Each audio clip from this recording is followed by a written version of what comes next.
Ekonom dari Universitas Paramadina Wiyanto Samiri menagih janji pemerintah soal keterlibatan investor dalam pembangunan ibu kota Nusantara di Kalimantan Timur. Biaya pemeliharaan aset IKN yang ditaksir mencapai 300 miliar terlalu membebani APBN. Ia mengingatkan biaya pemeliharaan aset akan bertambah setiap tahunnya sehingga berpotensi memperburuk keadaan ekonomi Indonesia. Keterlibatan investor bisa membuat negara terhindar dari ancaman sesak nafas. Apakah APBN siap menanggung beban 300 miliar rupiah per tahun tanpa mengorbankan sektor vital lain? Jika biaya pemeliharaan terus naik, siapa yang sebenarnya menanggung resiko finansial IKN ke depan? Untuk membahasnya kami terhubung dengan Bung Ishak dari Fakta. Kita sapa terlebih dahulu. Assalamualaikum warahmatullahi wabarakatuh, Bung Ishak. Allah wabarakatuh, Bang Anggi. Baik, Bung Ishak, terkait IKN yang lagi-lagi juga kali ini menambah beban biaya APBN setelah kita ketahui bersama pembangunannya pun penuh dengan kontroversi. Menurut Anda, Bung Ishak, apa dasar perhitungan pemerintah menetapkan biaya pemeliharaan aset IKN yang mencapai 300 miliar rupiah per tahun, dan apakah sudah dilakukan kajian cost benefit analysis untuk proyeksi jangka panjangnya, dan menurut Anda juga apakah ada transparansi serta akuntabilitas anggaran publik ini, Bung? Ya, baik. Terima kasih, Bang Anggi. Jadi kalau kita lihat pembangunan IKN ini sejak awal memang penuh dengan persoalan ya. Jadi salah satu yang paling banyak disorot adalah janji pemerintah bahwa pembangunan IKN ini hanya menggunakan 20% APBN. Ya. Namun kenyataannya eh, hampir seluruh pembangunan IKN ini berasal dari APBN, sehingga anggaran negara yang terkuras menjadi sangat besar gitu. Kalau kita membaca data statistik yang dikeluarkan oleh pemerintah, memang sampai saat ini, ya, sampai 2024 ya, itu sudah ada 75 triliun dan anggaran pemerintah yang keluar gitu. Sementara tahun 2025 ini anggaran eh, anggaran pemerintahnya dari APBN itu sekitar 20 ya 22 triliun ya. Jadi dari 13 triliun kemudian ditambah dengan 9 triliun ya, di persetujuan terakhir gitu. Jadi praktis seluruh ya pembangunan IKN ini dari APBN gitu. Dan janji pemerintah pada rezim Jokowi bahwa dirinya 80% akan disupport oleh swasta ini tidak terjadi gitu. Artinya apa? Pemerintah telah melakukan inkalkulasi, gitu, ya, ketidakmampuan untuk mengkalkulasi dengan baik, sehingga swasta ini ternyata enggan untuk berinvestasi di IKN gitu. Apa yang pada akhirnya membuat anggaran negara terbebani gitu. Termasuk dalam hal ini adalah biaya pemeliharaan yang tadi disebutkan sekitar 300 miliar per tahun, dan itu mungkin akan bisa meningkat lagi karena banyak risiko-risiko lain yang bisa belum dipertimbangkan ya. Di antaranya adalah risiko-risiko lingkungan yang salah satunya adalah potensi banjir ya. Dan kondisi tanah yang cukup buruk di IKN gitu. Dan juga keterbatasan sumber daya air yang mendukung uh, penggunaan air bersih ya bagi penduduk IKN kita.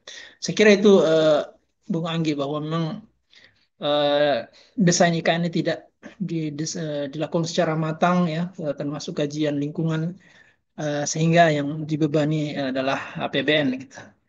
Dan ini karena apa terjadi karena memang lebih proyek ini lebih mengutamakan aspek politik ya dibanding aspek teknokratik. Begitu kira-kira Bang Enggi.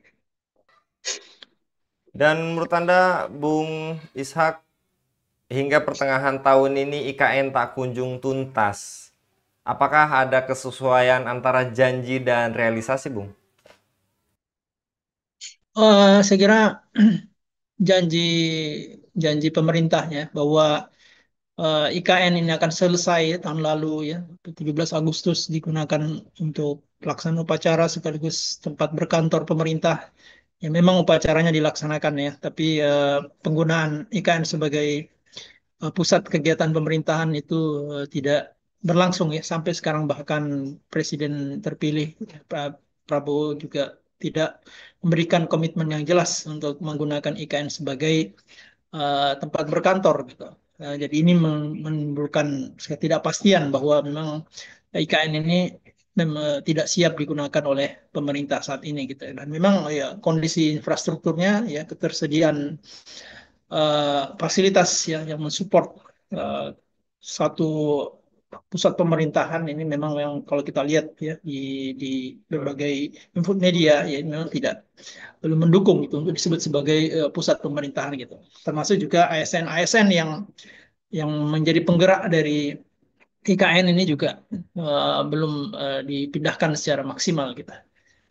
Jadi memang kalau ditanyakan apakah ada ketidaksesuaian di janji dengan realisasi ya betul sekali ya. Tadi kalau kita di awal jadi kita menyebutkan ada ketidaksesuaian antara rencana penggunaan APBN yang hanya 20% ya. Sekarang hampir mayoritas menggunakan APBN. Kemudian juga molornya ya, proses pembangunan IKN, terlunta-luntanya beberapa dampak-dampak sosial dan lingkungan yang juga tidak diperhatikan oleh pemerintah, termasuk dalam hal ini masyarakat adat yang terpinggirkan ini adalah bukti ya bahwa memang apa yang dijanjikan oleh pemerintah untuk menjadikan IKN ini sebagai uh, pusat kota yang mengadopsi sirkular ekonomi, yang mengadopsi nilai-nilai lingkungan gitu itu tidak terbukti gitu, justru malah membebani APBN dan merugikan masyarakat sekitar gitu. Begitu kira-kira Bang Anggi. Dan menurut Anda, jika biaya pemeliharaan aset IKN ini terus meningkat tiap tahunnya, sejauh mana kemampuan fiskal negara untuk menanggung beban tanpa mengorbankan sektor prioritas lainnya seperti pendidikan dan kesehatan? Apakah ada resiko crowding out anggaran untuk sektor vital, Bung?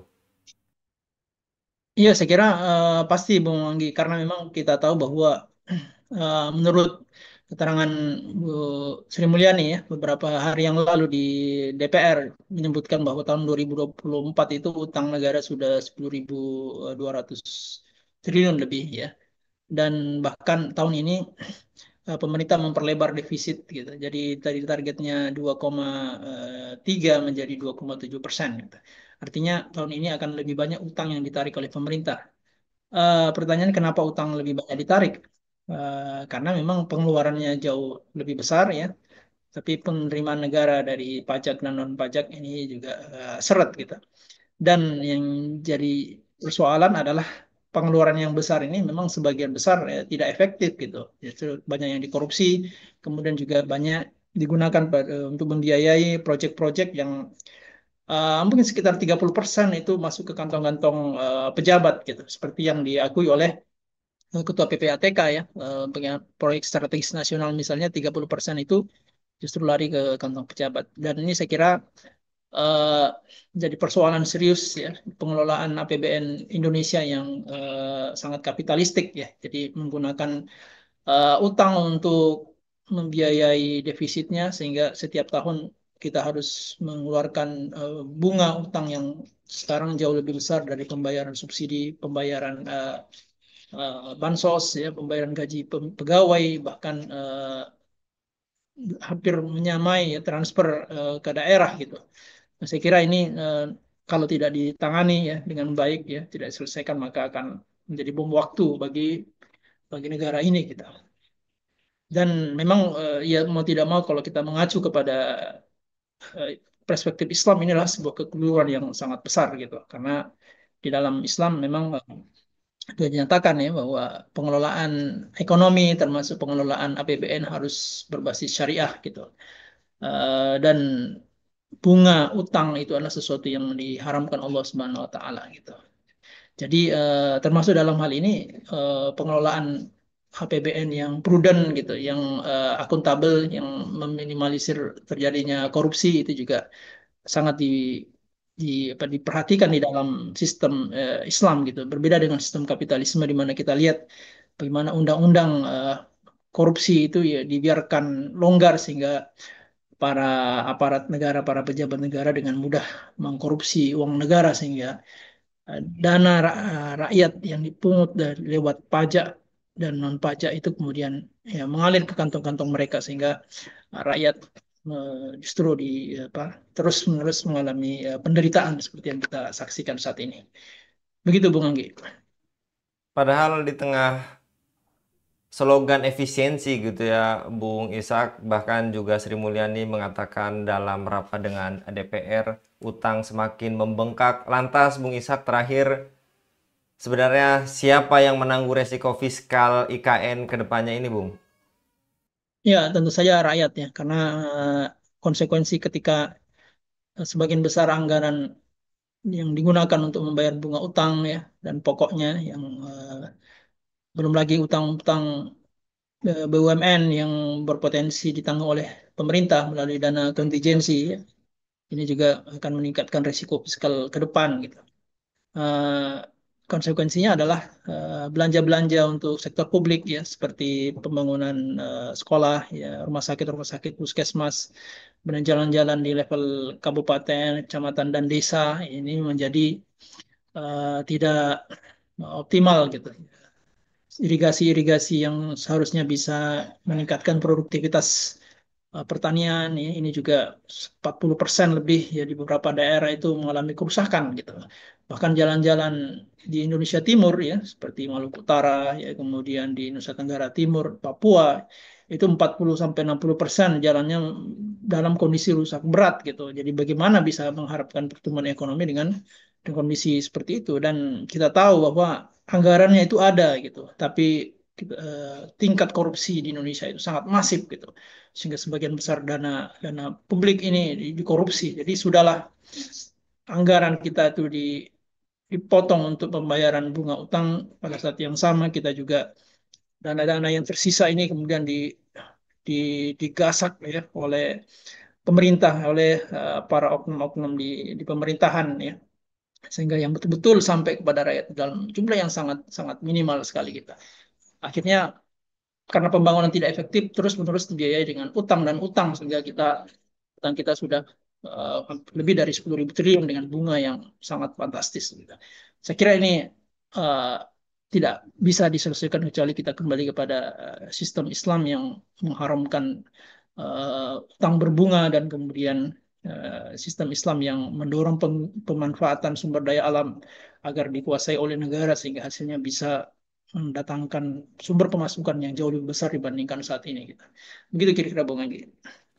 Jadi kalau Bung Ishak untuk pencerahannya ini menjadi cambuk buat kita bersama bahwa sesuai juga kabar petang hari ini, IKN ini seperti bom waktu dan tadi solusi sengkarut permasalahan ekonomi di negeri ini, solusinya tadi yang disampaikan Bung Ishak sampai kembali kepada sistem syariat Islam yang mengatur seluruh lini kehidupan termasuk juga ekonomi jasa. Kalau sekali lagi Bung Ishak untuk pemaparannya pada kabar petang kali ini.